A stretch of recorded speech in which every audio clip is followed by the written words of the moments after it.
ఈ నెల 9 నుంచి తెలంగాణ అసెంబ్లీ సమావేశాలు జరగనున్నాయి. ఈ మేరకు అసెంబ్లీ సమావేశాల నోటిఫికేషన్ విడుదల చేసింది తెలంగాణ ప్రభుత్వం. రేవంత్ ప్రభుత్వం వచ్చి ఈ నెల 9తో ఏడాది పూర్తి కానుంది. దీంతో అసెంబ్లీ సమావేశాలపై ఆసక్తి పెరిగింది. అసెంబ్లీలో ప్రధానంగా రైతు భరోసా పథకంపై చర్చించే అవకాశం ఉంది.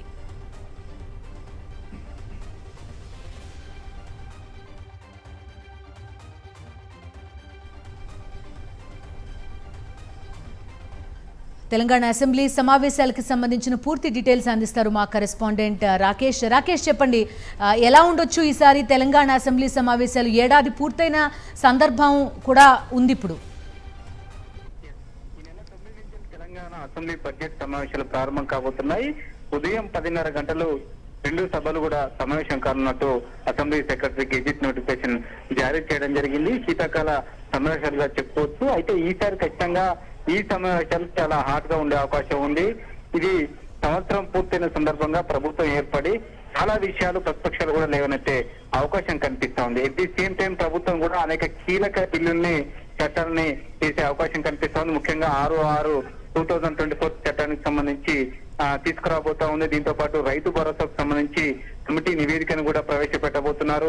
అటుకు సంబంధించి కాళేశ్వరం కమిషన్ కి ఇప్పటికే ప్రాసెస్ నడుస్తుంది, విచారణ జరుగుతుంది. దానికి సంబంధించిన ప్రాథమిక రిపోర్ట్ కూడా ఉంది. దానిపైన చర్చ చేపట్టే అవకాశం ఉంది. ఇక మూసికి సంబంధించి అంశం, హైడ్రాకి సంబంధించిన అంశం కూడా ఈసారి సభలో వాడివేడి చర్చ జరిగే అవకాశం ఉంది. గత అసెంబ్లీ సమావేశం సందర్భంగా హైడ్రా అలాగే మూసి అంశాన్ని సీఎం రేవంత్ రెడ్డి ప్రస్తావించగా అప్పటికి పనులు ప్రారంభించలేదు కాబట్టి అప్పుడు పెద్దగా చర్చ జరగలేదు. కానీ ఈసారి జరిగే అసెంబ్లీ సమావేశాల్లో ఈ అంశాలన్నీ ప్రస్తుతకొచ్చే అవకాశం ఉంది. దీంతో పాటు ప్రభుత్వం ఉత్సవాలు నిర్వహిస్తా ఉంది. తాము చేసిన ప్రగతిని నివేదిస్తున్న నేపథ్యంలో ఈ అంశాన్ని సభలో ప్రభుత్వం చెప్పాలనుకుంటుంది. దీని సేమ్ టైం ప్రభుత్వం వైఫల్యాలను ఖచ్చితంగా ఈ సభ సందర్భంగా ప్రతిపక్షాలు విమర్శలు చేసే అవకాశం ఉంది, ఎండగట్టే అవకాశం ఉన్నట్టుగా తెలుస్తోంది. మొత్తంగా హాట్ గా ఈ అసెంబ్లీ సమావేశాలు జరగబోతున్నాయి అనడంలో ఎలాంటి సందేహం లేదు. Okay Rakesh, thank you.